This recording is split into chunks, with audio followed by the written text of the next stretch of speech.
If you're like me, you've got contacts in every single possible format: email, Facebook, LinkedIn, and Twitter. And it's becoming harder and harder to stay on top of them. To help me make sense of this mess, I use Smarter Contacts, the free app that automatically creates rich profiles for all my contacts right on my smartphone.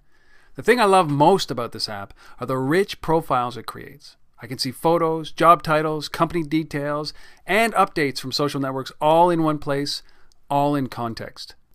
This is a free app and available on all mobile platforms. Head to www.untether.tv/smarter to download it today.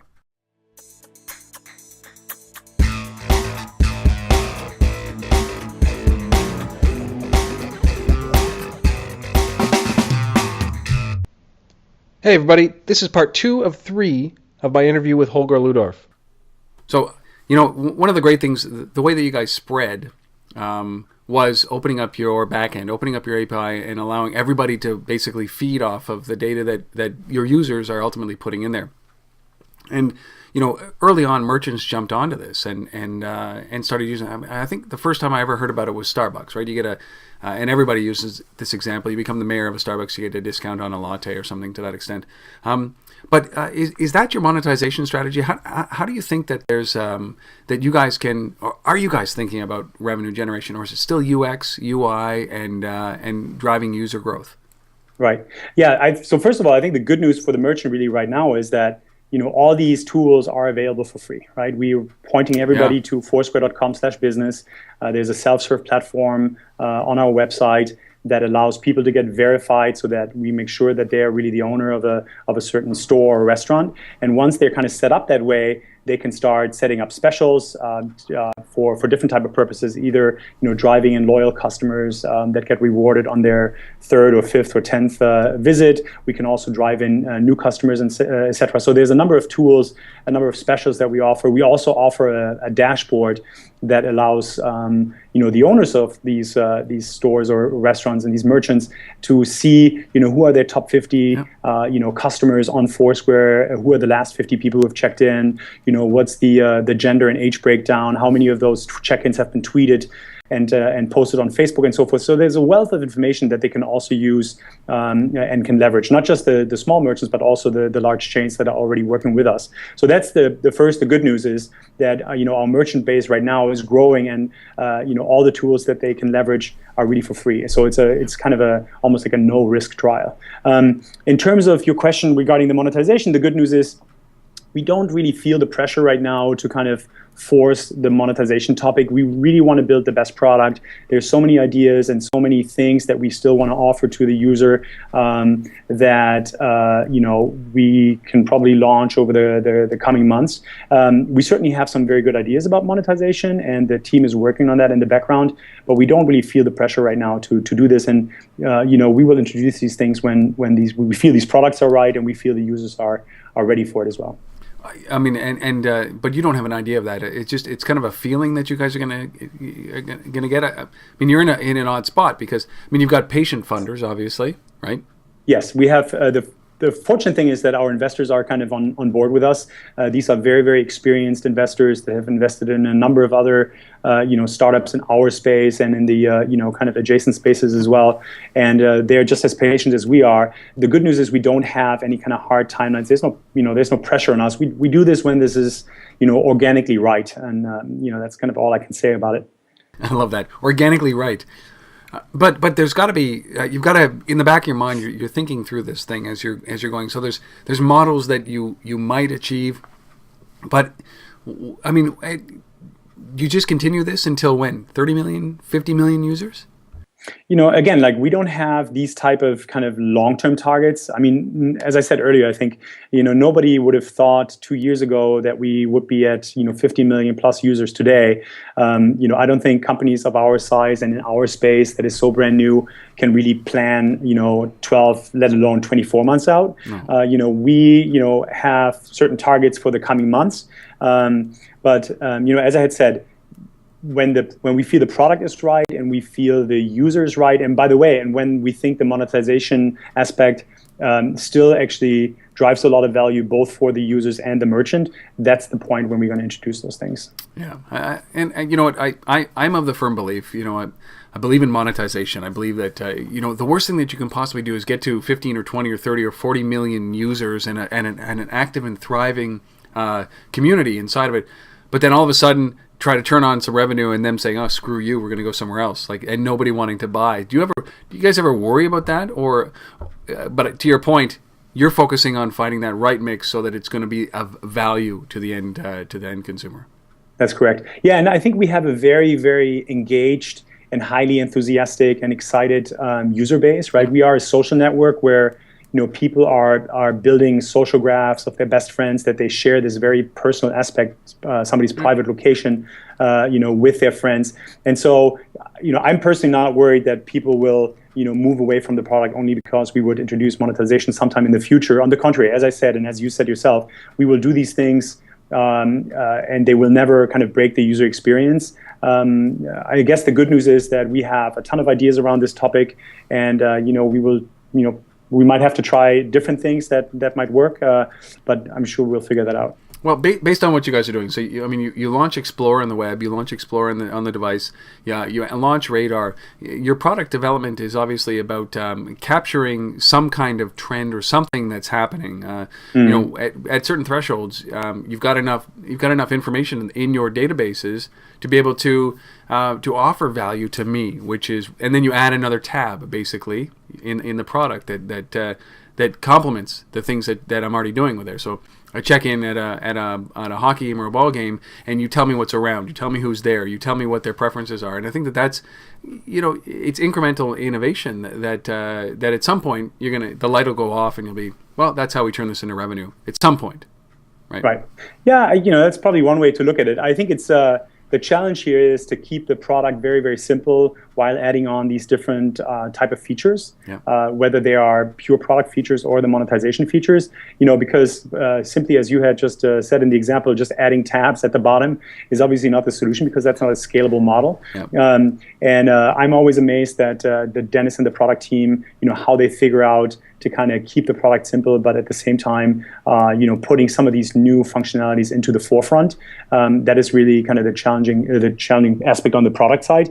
I guess the good news is that we have some very, very experienced people who've been thinking about these local problems for a long time, with Dennis at the helm, kind of being the product visionary, but also people like Naveen and Alex Reinhardt, our head of product. They've all thought about these things, and I personally can just say, being on the business side of the company, that I feel very very fortunate to have such a product team on our side. Okay, let's talk business here, because North America, obviously the growth kind of stemmed. It started in New York as the nut, and then kind of grew from there. Austin, obviously around South by Southwest when you launched, and then it kind of spread. And even, I'm up in Canada.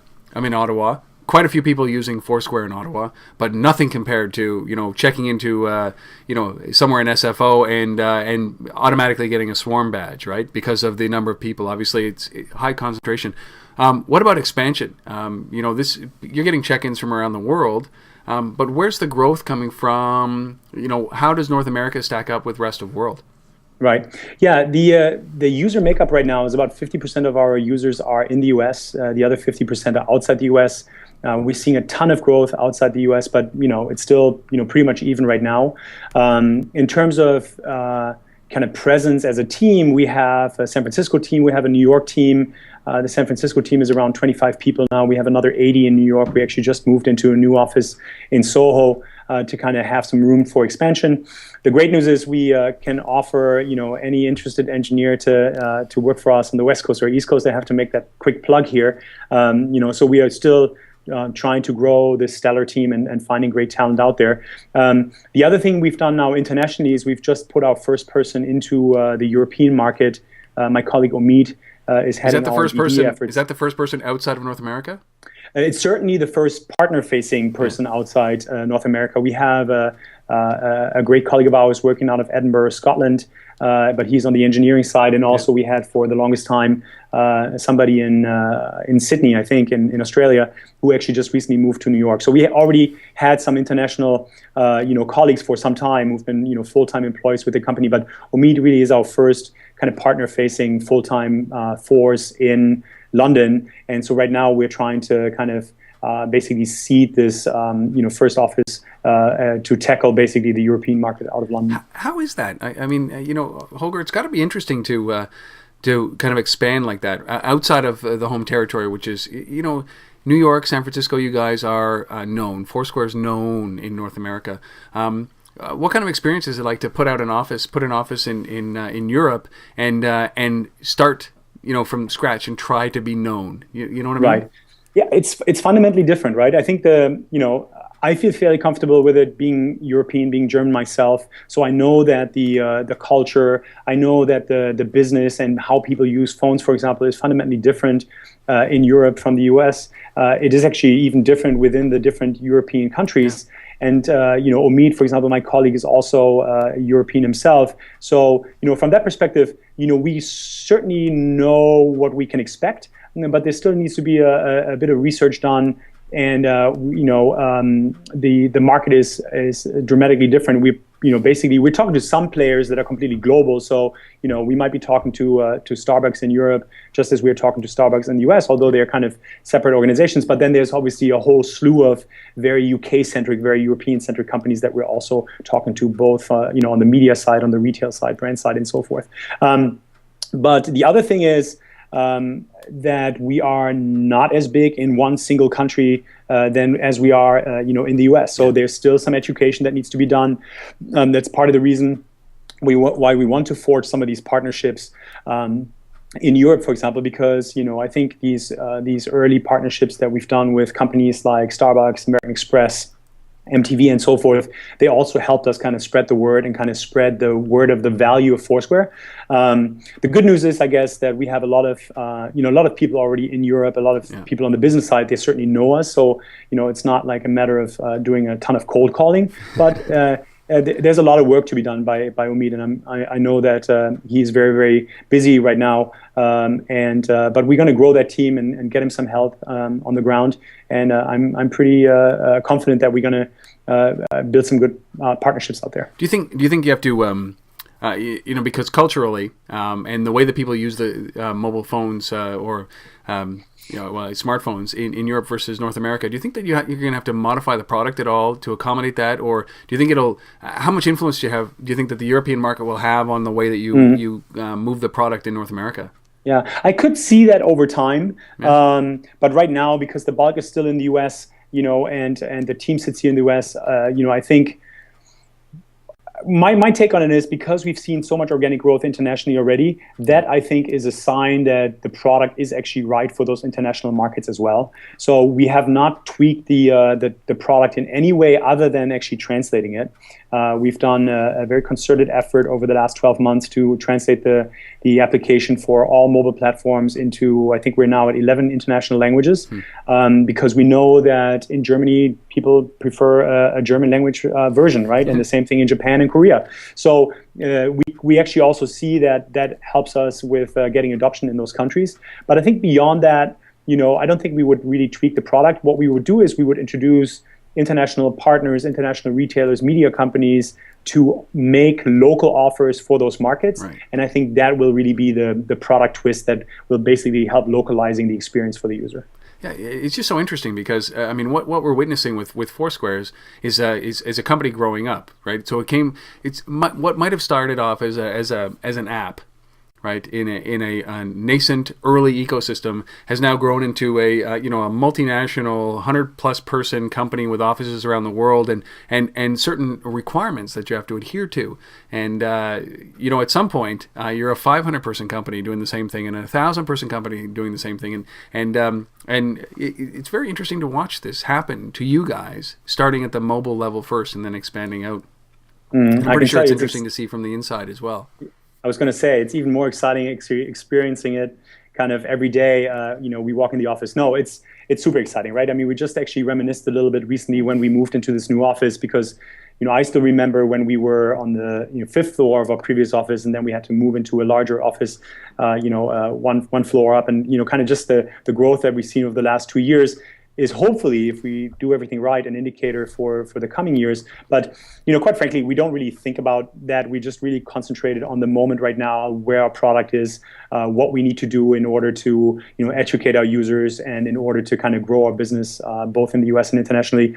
I think too much forward thinking is probably not healthy either. I don't know. I think most of us, and I would probably say probably all of us are super excited to kind of have this right, and we're enjoying it.